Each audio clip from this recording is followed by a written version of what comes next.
Welcome to episode number 7 of the Jackrabbit Sports Hour here on KSDJ 90.7. Austin Sanger and Brent Bowen are your co-hosts, and it was another exciting week across South Dakota State athletics as well as on the national sports scene. As always, we'll take these first few segments to talk some Jackrabbit athletics and what's been a good fall season so far, and the winter sports are off to a good start as well. And Austin will start by talking about the football performance last week up in Grand Forks. Yeah, the Jacks scored 38 unanswered points at UND, which was what an impressive performance on the road. And, North Dakota got the scoring started, but 28 of those 38 points came in the second quarter. And chunk play after chunk play, 3 touchdowns in the second quarter of 25 or more yards. Griffin Wilde on the day had 3 touchdown catches. 5 catches, 140 yards, 3 touchdowns. And obviously this is a North Dakota team that was desperate coming into the game, and to just kind of shut them down like that in their own facility was something that this team really needed as far as energy wise. I mean, they've gone on the road in league play a few times now, and they lost at SDSU, beat a bad Northern Iowa team. So to play a at least decent football team on the road and blow them out like that has got to be an encouraging sight for South Dakota State.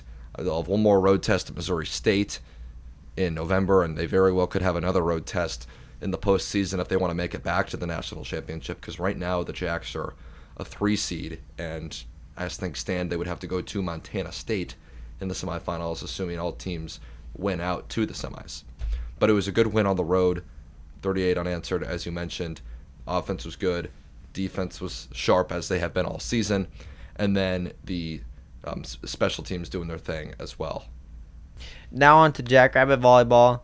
The Jacks were finally defeated on Thursday night against St. Thomas, losing 2-3, heartbreaking loss. But then the Jacks bounced back on Saturday and swept SDSU 3-0. You know, after the game, on the post-game interview with Dan Georgalis, it's something you don't really hear from a coach too often. But Dan said, I'm glad we lost. How many coaches say they're glad that they lost? Not many. No, not many. But, he's right in a way. This has been talked about with Dan for, I think, over a month now. He's saying, it would not be the worst thing in the world for us to taste defeat before it really matters in the Summit League tournament, and then if we're lucky enough, the NCAA tournament. Or I shouldn't say lucky, fortunate enough, because this team is obviously very capable of making the NCAA tournament. It would not be luck if they make it all the way to the tournament. But it's been talked about that this team maybe needs to taste defeat, because in the post-game locker room after losing to St. Thomas, they said, we almost forgot how much we hated this feeling of losing, with how much losing this program has done in the past. So the Thursday night reminded the program of how much they hated losing.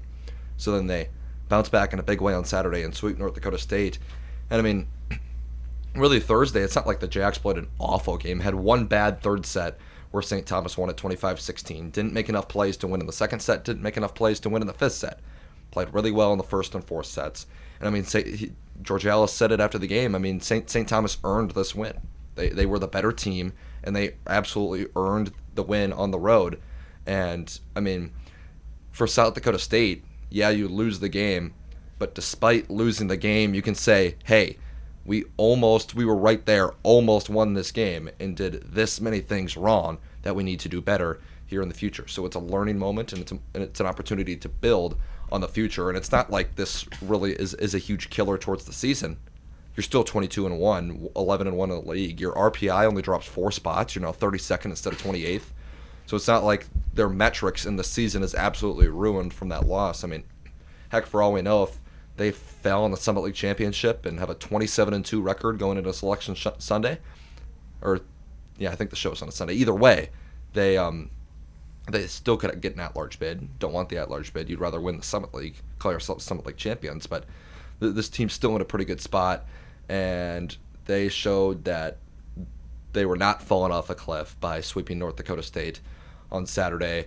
What was a bit of a back and forth first set, Jacks find a way to win, and then they cruise in sets 2 and 3, hitting 306, 243 respectively. Five ace serves as well in the sweep for SDSU over NDSU on Saturday. So the Jacks 12-1 in the league after Saturday's effort, and they'll look to close the season strong and claim an outright league title and the number 1 seed in the Summit League tournament this season. With a lot of the success that's been going on right now around Jackrabbit Athletics, soccer adding on to that success. Yeah, this week soccer are back-to-back Summit League title champions, but they defeated Denver on Thursday 2-1, and then on Sunday they defeated Oral Roberts in the championship 3-1. I mean, this weekend it was really about South Dakota State showing why they're the cream of the crop in the Summit League. I mean, Denver and South Dakota State are the top 2 programs in the league. There's no doubt about that.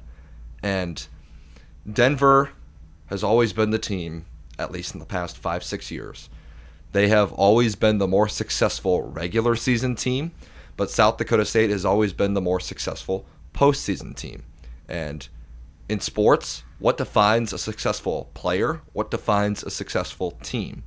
It's how you perform when it matters most. And in the postseason is when it matters most. And this South Dakota State soccer program now has won 3 Summit League tournament championships in the last 4 years, and they're the back-to-back tournament champions as well. Haven't quite got it done in the NCAAs, but the NCAAs is just a completely different animal than the Summit League tournament, than an even bigger animal than the regular season. But defeating this Denver team 2-1 in a matchup who I thought were the top 2 teams in the Summit League. The Jacks take the 2-0 lead, hold on to it until the final minute.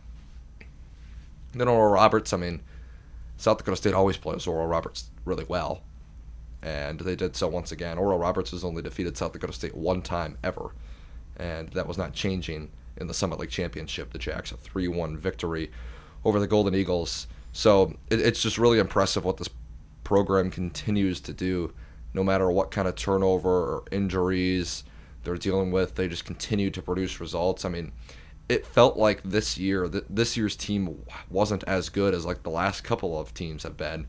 And you look at their record, they're 15-4-2.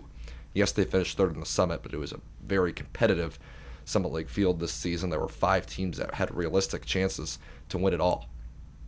But you still win 15 games, and now you'll look to go on the road to Minneapolis and pull off an upset in the first round of what would be the 2nd ever tournament win in program history. We'll preview that one for you here on the next segment. So Jackrabbit soccer back in the NCAA College Cup here in 2024, and the Jackrabbit basketball team's first week of the season is past us in the rearview mirror, but great starts to the season by each program. Yeah, both basketball teams this Friday in a doubleheader both beat their opponents, with the women's team beating ranked Creighton, which was a great game to watch, and then also the men's team taking down Long Beach State. It was a great way to open up the arena. I mean, each team won their season opener. Women beat Rice, a team who won their conference championship. Men beat a very talented McNeese State team at the Pentagon. So you're 1-0. There's a lot of hype behind you, and then you come home, and the women beat a ranked Creighton team. Funny enough, I found this stat earlier today, but the Jackrabbit women's basketball team, their last 5 games that they've had against ranked opponents, all 5 of those teams were ranked 21st in the country. Just a weird, interesting stat. And 3 of those games were against Creighton. So three times in a row, the Jacks have played the Blue Jays. The Blue Jays have been ranked 21st in the country. Just very random, but an interesting stat that I thought was cool. But the Jacks beat Creighton by 5 at home. A good Creighton team, some very talented players on that ball club, and South Dakota State finds a way to win at home despite a couple of late pushes by Creighton. The Jacks pulling away in the 3rd quarter for that win. Now they're ranked 25th also in the coaches poll. The AP poll still has them as a reserve. Somehow they only gained 2 votes, go from 7 receiving votes to 9. It's not my decision, but I respectfully disagree. And so the women win at home, and then the men in the second leg of the doubleheader, they defeat Long Beach State the men were up by a lot in this game. Long Beach State just started hitting everything in the final minute. I think they finished 10 of 17 from the field at Long Beach State. They had two players, Long Beach State, that did like everything, completely shot him back into the game. Devin Askew is one of the players, one of their starting guards, and then TJ Wainwright. Those two combined for 50 points in this game and were like the only reason why this game was close late. But then Oscar Clough with the Jacks down 2, an and one, and when he caught his own miss, the second and a half left, he hits the free throw. Long Beach State can't hit a prayer. Good Long Beach State team. They were a 15 seed a season ago, made the tournament, and the Jacks beat them by 1. I mean, a couple of impressive wins for the men to start the season, 2-0, and they'll have plenty of tough tests ahead of them in the non-conference portion of the schedule, including road games at Nevada, Colorado, and Alabama. So a solid week last week in Jackrabbit Athletics, and as crossover season continues, we've got postseason action coming up for football, volleyball, and soccer, and then we've got some big matchups coming up for each basketball program as well. We'll preview those coming up here on the next segment of the Jackrabbit Sports Hour. Welcome back to the Jackrabbit Sports Hour here on KSTJ 90.7.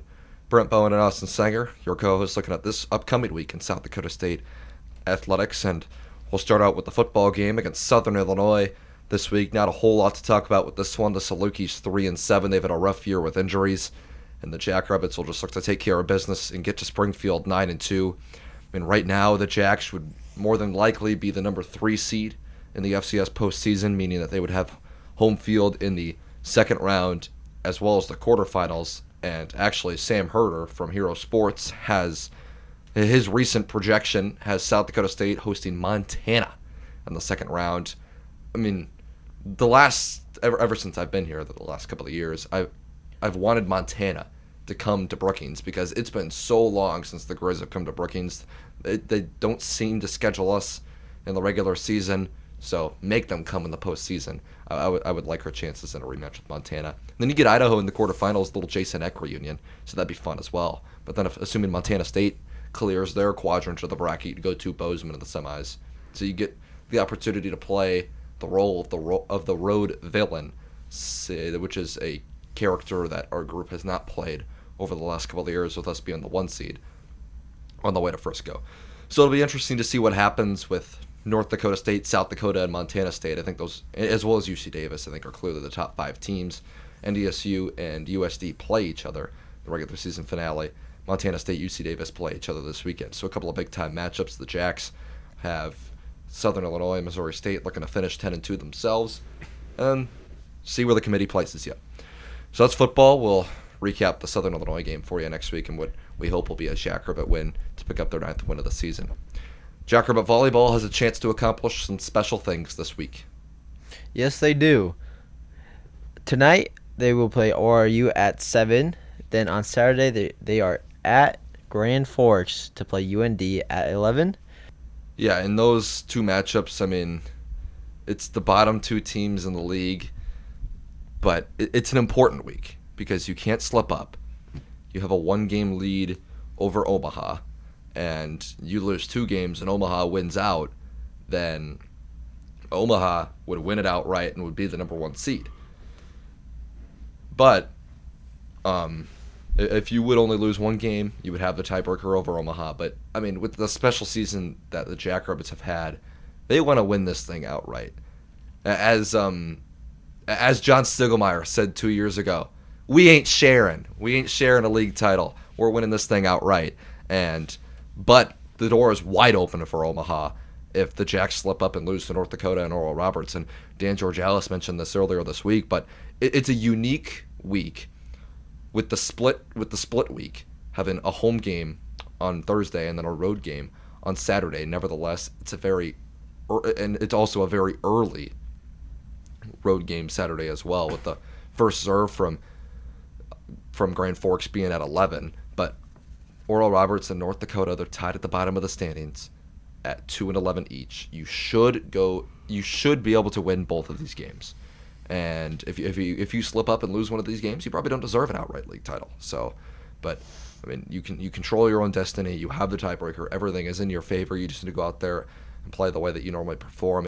So Jackrabbit volleyball, a couple of games this week against teams at the bottom of the standings, and now on to Jackrabbit soccer as SDSU will take on Minnesota in the first round of the College Cup. It's a Friday. It's a 6 o'clock start time on Friday in the Twin Cities. It's the first meeting between the Jackrabbits and the Golden Gophers since 2019, which was a win for South Dakota State. They're only against the U of M all time.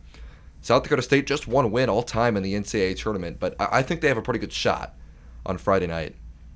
And it's really, I just so hope for this group of seniors that they can go out there and they can find a way to beat Minnesota on Friday. This group of seniors has done so much for this program, and I don't want to say they've reached new marks with this program, because before they came in, this program was already doing many successful things. They've now reached 8 NCAA tournaments since 2007, but this has been a group of special players that has accomplished so much. I mean, from Catherine Jones to Casey Manding to the Merdzek twins to Avery LeBlanc, they've all done, Jenna Helene even, they've all done tremendous things. They're all tremendous people, tremendous soccer players, and it'd be awesome to send these players off with an NCAA tournament win, especially against the Minnesota team that's local. For the Merdzek twins, for Catherine Jones, player Jenna Helene as well, another Hudson native. You got 4 players on this team that are near the Twin Cities. The Merdzeks and Helene being from Hudson, right across the border. Catherine from the Twin Cities in Woodbury, Minnesota. So this game's going to mean a lot more to them. It's more than just an NCAA tournament game. They want to take down the Gophers, a team that all these players probably dreamed of playing for at some point. Instead, they're playing for South Dakota State. Obviously, I don't think any of them are mad at any means by their choice and that they're playing at South Dakota State. But this game definitely means a lot more to them, and we'll see the kind of energy that they come out with in this one. Friday night, 6 o'clock is the start time. Jackrabbit soccer looking to take down Minnesota in the College Cup. It's also regionals this week for cross country. That'll be taking place in Peoria, Illinois on Saturday. Each of the men and women's teams winning the team titles down in Vermillion for the Summit League Championships a couple of weeks ago in early November. So looking to carry that momentum into the regionals this week, so good luck to all the runners. And then basketball. It's a big week upcoming for Jackrabbit basketball, especially at home at First Bank and Trust Arena. You are correct. The women will be hosting Duke on Sunday, and it's one of the biggest opponents that we've gotten to Brookings since Oregon in 2018. It's a 2:30 start time at First Bank and Trust Arena against the Blue Devils, currently ranked 16th in the country. I mean, kind of breaking down what you just mentioned a little more. I mean, if you take away the WNIT in 2022, where obviously you're hosting, like UCLA is the biggest name that came here for the WNIT in 2022. But if we're talking regular season ball, like UCLA was basically forced to come here. But I guess they kind of, in the regular season, they scheduled themselves too. But, I mean, as far as regular season opponents that have scheduled themselves to come here, you had Mississippi State in 2022. They made a couple of Final Fours about 7-8 years ago. But at the time, Mississippi State had kind of fallen off in 22. But you had Iowa State and Gonzaga, a couple of ranked teams in 2020. Obviously, Creighton, they've done great things. They've been here. They made it to a Sweet 16 a couple of years ago. But Duke, just with their brand name and current success, the combination of those two, that's why I think Duke is the biggest brand we've had here since Oregon. And obviously that was an Oregon team ranked top 10 in the country. Sabrina Ionescu was on that team, now one of the best players in the WNBA. You also had Notre Dame, a top 3 team, come back here, come to Brookings in 2016. But Duke's a big opponent. It's a whiteout at First Bank and Trust Arena. Everybody wear white. I mean, whiteouts are cool, and hopefully we can put together a successful whiteout Sunday against Duke in what should be a raucous environment in Brookings. I mean, Duke may never see. They might not see very many more. Duke might not see very many better environments in women's college basketball this season. We know in Brookings how to put together a good environment for women's college basketball, so hopefully it'll show out on Sunday afternoon. Jackrabbit men, they will play Northern Colorado tonight in Rapid City at the Monument. Men 2-0. Northern Colorado has had a good start to the season. I mean, this is a Bears team that they took Colorado to 2 overtimes in Boulder just recently. So The men all have their hands full at the Monument in Rapid City. 8 Central tip-off, 7 Mountain Time. Hope it's good to see Jackrabbit basketball get back out to Western South Dakota. It's the first time, I believe, since 1999 that they have played a game out there. So hopefully they'll get a solid crowd on hand tonight out at the Monument. Jackrabbit men looking to keep things rolling. Jackrabbit women taking on Duke, a big-time opponent, on Sunday. That's what's going on this week in South Dakota State athletics. And coming up next, we will give you our hottest takes on the national sports scene, but that's after my earlier conversation with Courtney Stoddard, the South Dakota State women's cross-country team, fresh off a Summit League championship, and prior to their regionals this week in Peoria, Illinois. That's all coming up next on the Jackrabbit Sports Hour on KSTJ 90.7. Brent Bowen with Courtney Stoddard of the South Dakota State women's cross-country team out of Mondovi, Wisconsin. Courtney, kind of take me through the process of deciding to become a Jackrabbit. It was kind of a last-minute decision. I mean, I was looking for a cheap school that had my major, and SDSU wasn't even on my radar, so I had like some local schools by my hometown. But then the coach reached out to me, and I don't know, it was cheap here, and I had my major, and it was like, I don't know, just felt like it fit for sure. So. Well, speaking of your major, what are you currently studying here? Nutrition and dietetics. Awesome.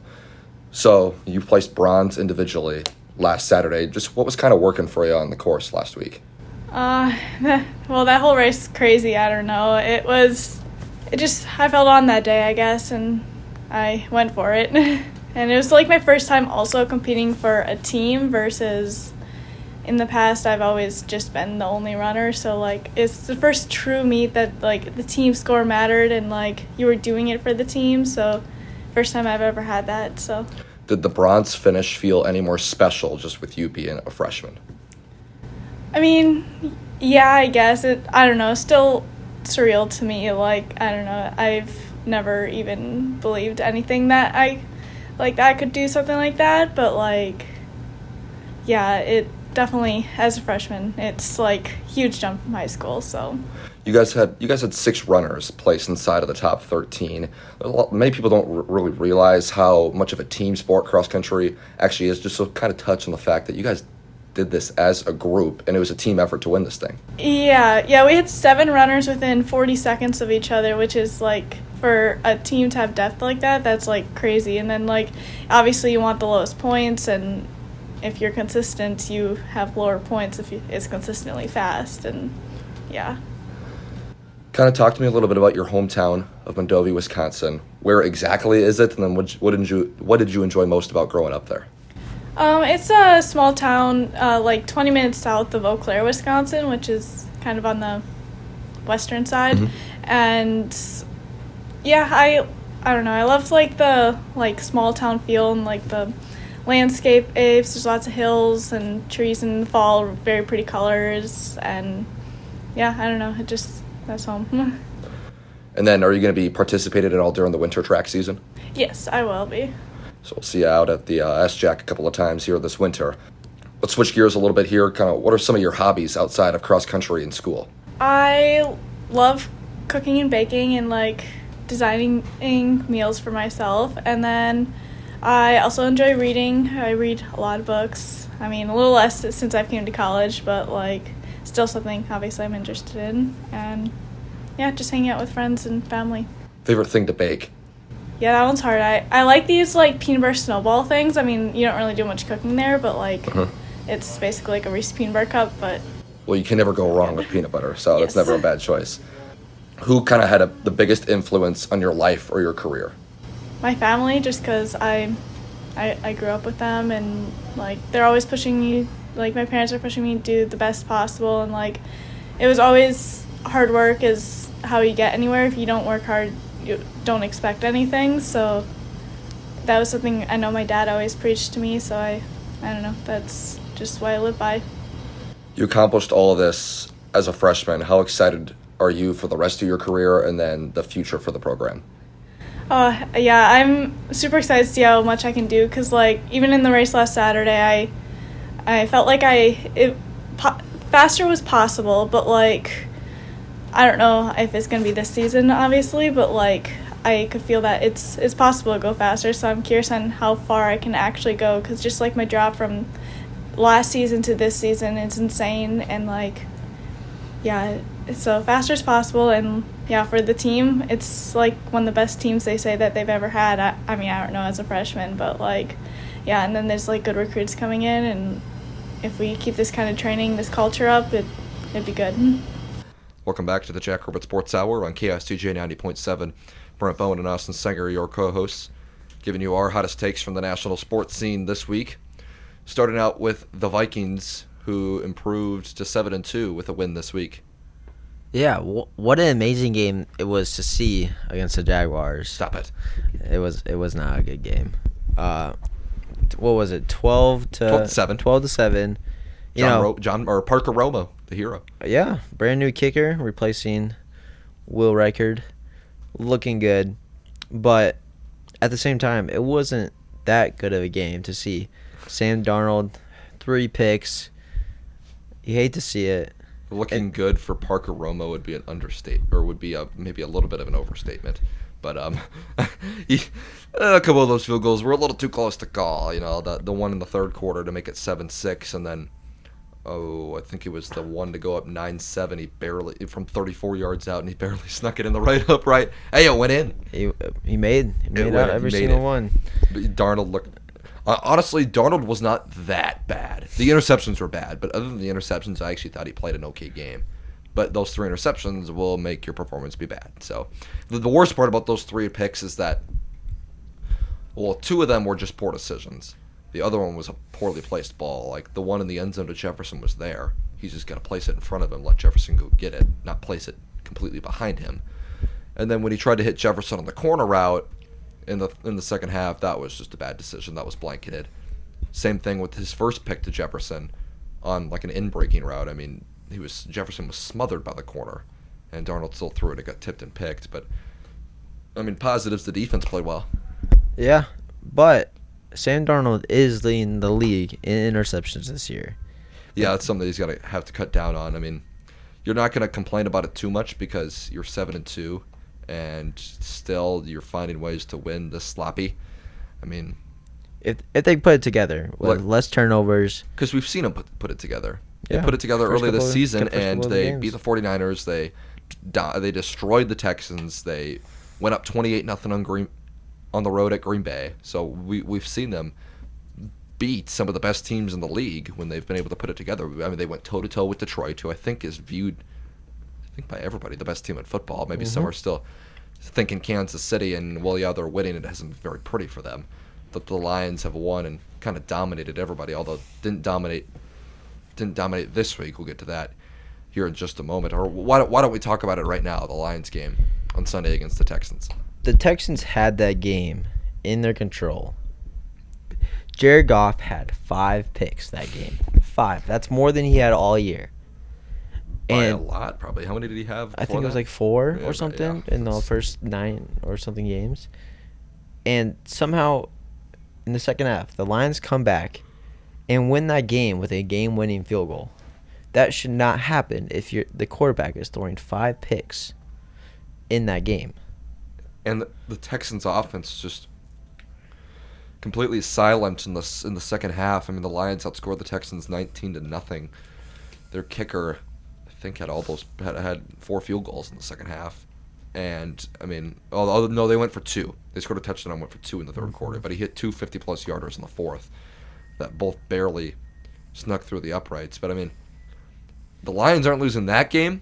How many games are they going to lose? I mean, that should have been a penciled-in loss right there. You're down 16 at half. Jared Goff throws 5 picks, and they still win the game. Crazy. Good night.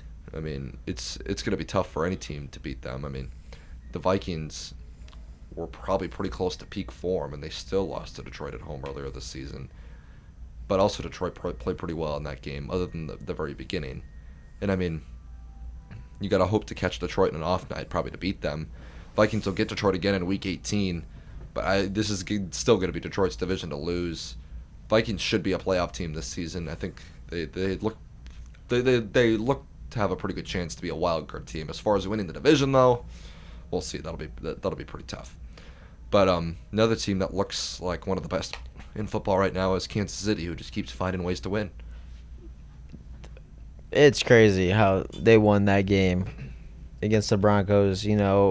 Broncos had it, and then boom, they block a field goal to win the game.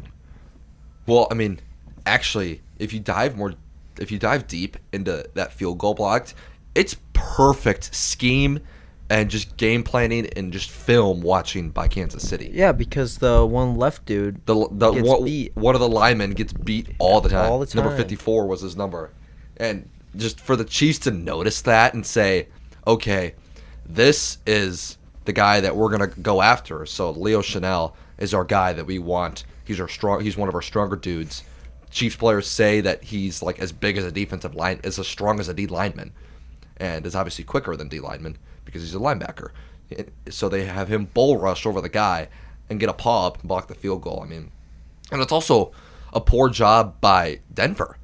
Like, why are you? I get that Lutz likes it on the right hash, but why would you line it up on the right hash if this guy who you constantly line up on the left side is always getting bulldozed? Because if you're kicking a field goal from the right hash, the Chiefs are going to try and block it from the left side because your kicker is going to be kicking it left. When if you go to the left hash, then they're going to be rushing from the right. Therefore, that's less vulnerability for your lineman that is constantly getting beat. Or even if you go down the middle, that's less pressure on that lineman. So it was great execution. It was a combination of great execution by the Chiefs and also kind of poor execution and placement of the ball for Denver on where to place that field goal. Because really, 35-yard game winner. You had that game in Arrowhead. You were the better team. You should have won that game. And you find a way to lose. That would have been a monumental win for Denver as far as like a momentum standpoint to go on the road and beat a division rival like that. I almost certainly would have maybe not had them as a lock, but I would have felt pretty good about Denver making the playoffs if they had won that game like they should have. And now I don't know. Because, I mean, the AFC, the AFC is just not very deep this year. I mean, 9-8 can probably get you into the postseason. Yeah. That's the 7th wildcard team in the AFC. When in the NFC, you might have to go 11-6. Just kind of shows the difference between the two conferences. So that was just a good way for the Chiefs to they find different ways to win, and it's just truly amazing because it's just deeper than them getting lucky. And it's kind of just a lot of haters that say that they're getting lucky. I truly don't think enough people are appreciating the art of Kansas City and how they're pulling off some of these wins. So something else that I want to touch on quick about the NFL is the Bears, because they're an NFC North opponent. I mean, they fired their offensive coordinator, and things are just looking bleak for them right now. They played the Patriots, correct? Yeah. That team... They lost 19-3. Yeah, Bears team did not look good. And I don't know what... I see some things about that some players want Bagent Tyson Bagent to play over Caleb Williams. No. I feel like it's just the Bears were playing good, but something's has happened. It's all coaching. It's all coaching. I'm surprised Eberflus still has a job. They're trying to fix it right now by firing their offensive coordinator Shane Waldron.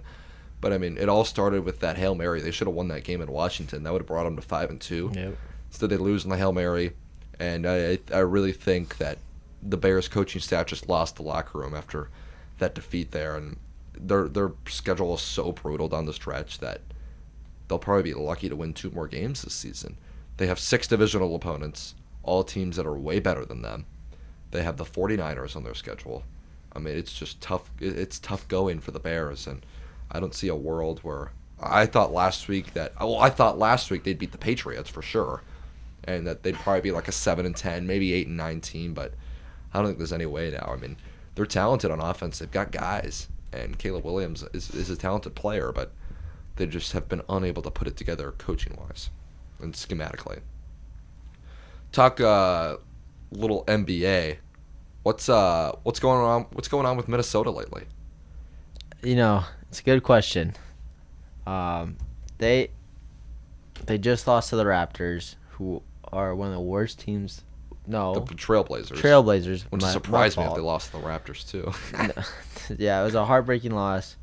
You know, they lost by 1 point to the Heat, and it was just a heartbreaking game to see. Naz Reid had 28 points against the Trailblazers. Ant had 26, and those two led the way for the Timberwolves that game. You know, things have gone. The Nuggets and Timberwolves have gone two completely different ways since that lucky comeback win late back on November the 1st up in Minnesota. I mean, no, I don't think the Nuggets have lost a game since. The problem, though, is that the Nuggets are winning a lot of close games. I don't know how sustainable that is, but it's good to see them looking a lot better. And Jokic is like the probably front runner for MVP right now. I don't think he actually is, but he should be. I mean, he's statistically having a better season than he's had at any of his MVP seasons. I mean, just continues to put up unicorn numbers. There's been a couple of surprise teams in the NBA, and it's a bit of a blast to the past to our childhood and early teenage years, with Cleveland and Golden State being two of the best teams in the league so far. Yeah, it's correct. It is definitely a blast from the past when it was Curry versus LeBron every year. And the real question, the Cavaliers are doing great. They're undefeated this year still. But the Warriors, are they back to maybe get Steph Curry's 5th ring? I don't think so. I mean, it's been a good story early on this year, and they've beaten a couple of good teams recently. They beat the Thunder the other day and then the Mavericks a couple days ago as well. Those two teams are leading their respective conferences right now as well. But I think there's just too much depth in the West. There's too many good teams, from the Thunder to the Nuggets to the Wolves to the Mavericks, that are just I think they're just better than Golden State. Even a team like Phoenix, I think, is better as well. And then in the East, I mean, I like the Cavs. It's amazing what a different coach can do, because this is essentially the same exact roster that they had last year with JB Bickerstaff, and now they bring in Kenny Atkinson from Golden State, and now all of a sudden this team is 12-0. They're the last unbeaten in the NBA, and they look really good. They already have a win over Boston, and the problem is the East is just. I mean, we mentioned when we were 6 games into the season that the third place team in the East was 3-3, and you're like, okay, that's concerning, but it's so early. Still, now we're anywhere between 10 and 12 games into the season, and the Magic are the third place team in the East, but they're 6-6, so still only 2 teams in the East are above 500. When you look at the West, there are 10 teams in the West that are above 500. Very lopsided between these two conferences. Of course, we're still only 10 to 12 games into the year. It's an 82-game season, so we're a sixth, so somewhere around 15% of the way through the season, but still just a very lopsided numbers in each conference. And then, I mean, you look at the bottom of the East. For a while there, the Bucks were in 14th and the Sixers were in 15th. Now the Bucks are up to 12th. The Sixers are in 14th. But those two teams, they've been East powers for the past few seasons, and both are struggling this year. Talk a little college football quick for you. A couple of upsets this week. One including Georgia Tech taking down Miami, handing the Canes their first loss of the season. Miami's still the favorite in the ACC, especially with Clemson going down a couple of weeks ago. So Miami's still in a good spot. Georgia Tech beating Miami once again. Remember last year, Georgia Tech defeating the Canes on that miracle in the final moments, in which Miami's coaching staff just had a blunder. So you had that upset for the Yellow Jackets, and then Ole Miss for the another thing I wanted to add on with Georgia Tech. It's their second top 10 win of the season. You know what the other one was? Who? Florida State. Florida State's 1-9. That was back in Dublin in week 0. But how Florida State was ranked preseason top 10, I don't know. But shows that rankings really shouldn't even be a thing until probably like the end of non-conference. But anyways, Ole Miss defeated Georgia, season-saving win for the Rebels, and it knocked Georgia for the moment out of the college football playoff. I still think Georgia can play their way in. If they can beat Tennessee this week, if they can win out, they'll for sure be a postseason team, but they just don't look very good right now, especially offensively. But you can't disagree with the fact that Georgia's had a very tough schedule. They beat Clemson. They lost at Alabama. They won at Texas. And now they lost at Ole Miss, still have Tennessee on their schedule. So it's been a tough schedule for Georgia. but they're just kind of the team that's getting left out as of right now in the SEC. A couple of more games from college football this week. It's just a weird finish in Salt Lake City between BYU and Utah. It appeared that Utah had the game wrapped up, but a ticky-tack holding call, which I think was the right call, led to a BYU first down and what would have been a turnover on downs. Then BYU, after the flag, goes down and kicks a field goal to win the game.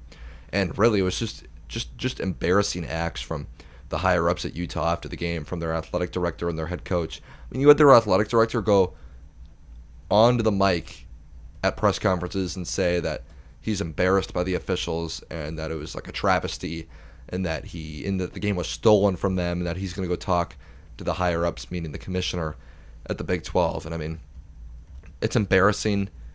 First of all, I can't even imagine Justin Sell doing something like that. Knowing him, he would never. But I can't even imagine him doing something like that. And second off, how childish and embarrassing is that? To complain like that about a right call. I mean, it's just unbelievable. Especially because had the AD seen reviews of it, maybe not. But either way, I think that's a situation where you just need give it a couple of days, process the whole thing.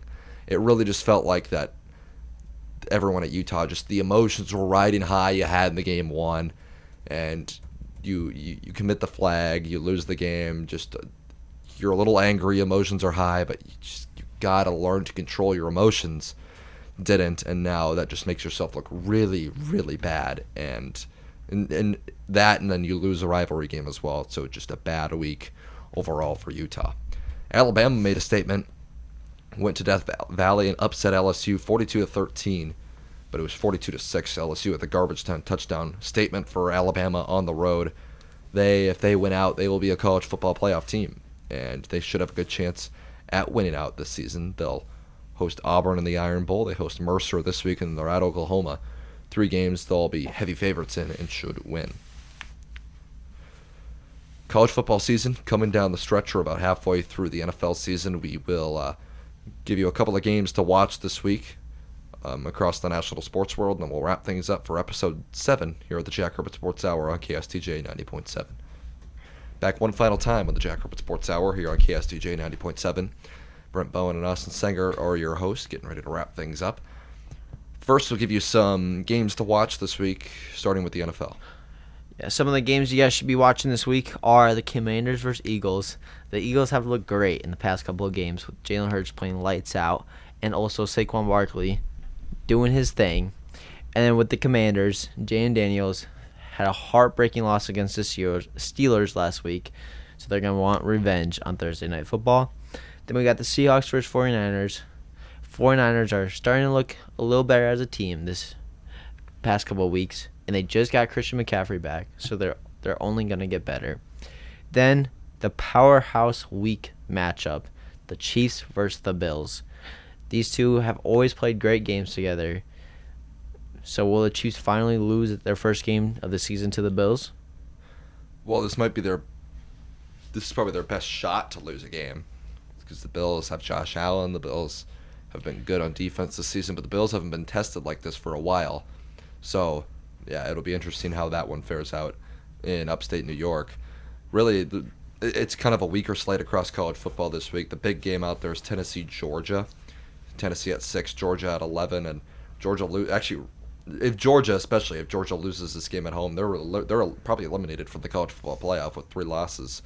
Tennessee would be down to 2 losses, but Georgia would have that head-to-head over them. So a big game, college football playoff implication-wise, between Tennessee and Georgia this weekend. Also an FCS game to watch, though. Montana State's playing at UC Davis. That's a big game, seeding-wise, in the FCS. Each team could very well. I think those are 2 of the top 5 teams in the country. And UC Davis, a chance to make a statement. Montana State really hasn't played anybody so far this season, so a chance for them to pick up a statement win as well. So this week, in Jackrabbit Athletics, you've got the women taking on Duke. That's a big one.